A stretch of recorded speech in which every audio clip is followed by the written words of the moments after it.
nggak boleh dibangun, nggak boleh dibangun. Padahal sudah rumah-rumah. Sertifikat hak milik.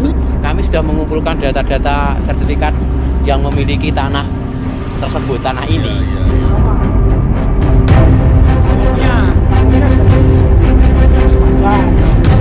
Yang kita katakan itu adalah tanah hak milik. Saya yakin itu saya dibuktikan apabila mengatakan hak milik salah, saya siap dituntut kok. Ada yang terlihat mendongkrok itu kan nelayan, petani itu kan pejuang. Iya. Dia tidak berharap banyak dengan pemerintah. Dia mandiri, berangkat pagi. Nah, kalau kerja ya jangan terlalu banyak, jangan tega-tega sama masyarakat. Gitu Iya, aja. iya. Ya ini cuma Diakui gini aja, oke. Iya. Belum ada. Ya. kemarin yang garap itu tidak stres dengan keadaan adanya patok, itu tetap digarap. Loh, kenapa kok stres di Batam? Ya, takut ya baik. Karena nggak boleh.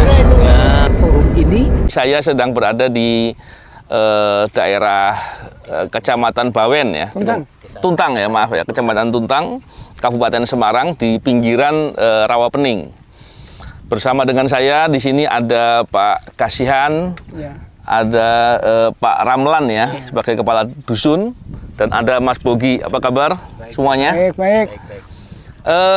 Saya beberapa waktu yang lalu bertemu dengan Pak Kasihan ketika hadir di suatu festival keadilan ya. Di sana kemudian saya berbincang dan banyak hal yang kemudian saya merasa bahwa permasalahan-permasalahan yang menyangkut masalah keadilan perlu kita bawa ke ruang terang dengan harapan jangan sampai masyarakat dirugikan, dan tentunya kita ingin ada keadilan yang diberlakukan dengan sebagaimana mestinya. Saya sapa dulu pada kesempatan ini Pak Kasihan. Pak Kasihan, bisa Pak Kasihan ceritakan bagaimana permasalahan yang ada sekarang ini di Bapak tinggal di pinggiran Rawapening ya? Bapak tinggal di Rawapening ini kan isu yang dibicarakan adalah terkait dengan pematokan yang memasuki area kepemilikan tanah warga masyarakat di sekitar Rawapening. Dan itu kemudian bermasalah karena tanah masyarakat ini yang adalah hak milik yang diakui negara kemudian dianggap bahwa itu adalah masuk wilayah Rawapening. Bisa diceritakan sedikit Pak Kasihan? Terima kasih. Perlu kita sampaikan apa yang dipertanyakan tadi. Memang hidup saya sejak dulu, nenek moyang kita juga hidup di pesisir Rawapening ini. Kebetulan kampung saya kampung kelurahan, bukan kelurahan itu wilayah kepala desa, tapi kelurahan itu kampung. Nama kampungnya? Nama kampung itu kelurahan. Ya. Kebetulan saat ini dari kampung saya dan masyarakat semua itu, bukan ya ini karena saya menampung aspirasi sekitar Rawapening ini ceritanya sama. Bukan hanya kampung saya, wilayah sekitar Rawapening dipatok. Ini patok apa nih Pak? Ini garis padan. Garis padan. Masuknya dari sini ke sana. ya, dari Sana. Sampai ke sana. Ini ke sana. ini ke arah selatan juga hampir lurus. Oh gitu. Ya. Namanya dia kan menamakan badan air. Badan air. Dari badan air tarik ke 50 meter itu namanya badan, itu karena Nah, dia. artinya nggak boleh Nggak termasuk Dirubah, dibangun, nggak boleh dibangun, nggak boleh. dibangun. Nah, Padahal seandainya sudah rumah-rumah. sudah rumah sudah Sertifikat hak milik, betul. Iya. milik. Tahu-tahu itu dipatok oleh pemerintah BWS dan Kodam 4 Diponegoro. Itu cara mematok aja juga nggak tahu. Maksudnya awalnya tujuannya apa, semua saya nggak tahu dipatok itu. Karena tidak pernah sebelum dipatok itu ada informasi dari kepala desa maupun dari pejabat yang lain itu tidak ada penyampaian apa-apa. Tahu-tahu ada pemasangan patok di wilayah kami, termasuk masuk kampung saya itu separuh kampung itu dipatok. Ya, Tulisannya ya. garis sepadan, ya, garis sepadan milik negara.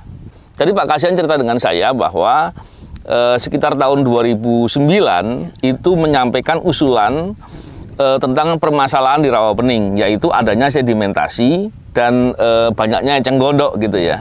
Dan tentunya batas yang telah ditentukan oleh negara dalam hal ini provinsi yang beberapa yang tertimbun begitu. Dan kemudian usulan tersebut disampaikan di beberapa acara, diantaranya dalam suatu seminar atau konferensi ya, konferensi Danau se-Indonesia. Yang pertama kali. Yang pertama kali di Bali ya. Nusa Dua Bali. Di Nusa Dua Bali.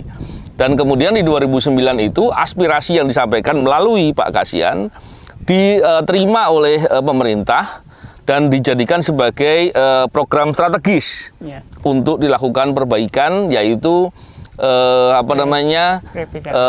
revitalisasi masalah sedimentasi dan eceng gondok.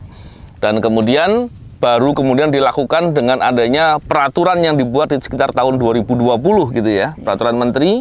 Dan kemudian 2021 dibuat pematokan di beberapa titik. Sebagaimana yang Pak Kasihan sampaikan, pematokan itu ternyata tidak didampingi oleh pengurus perangkat desa setempat dan masyarakat yang mengetahui itu, dan ternyata pemasangan patoknya di tengah-tengah desa gitu ya, yang banyak rumah-rumah yang sudah dimiliki dan ditinggali sebelum Indonesia merdeka bahkan. Ini data dari desa ya? Dari desa. Ini untuk blok 26. 26 itu sawah. Sawah barat Dusun Kuraan itu blok 26. Rician ada, C desa pun juga ada. Yang punya pun di sini juga tertera. Ada nama-namanya. Nah ini.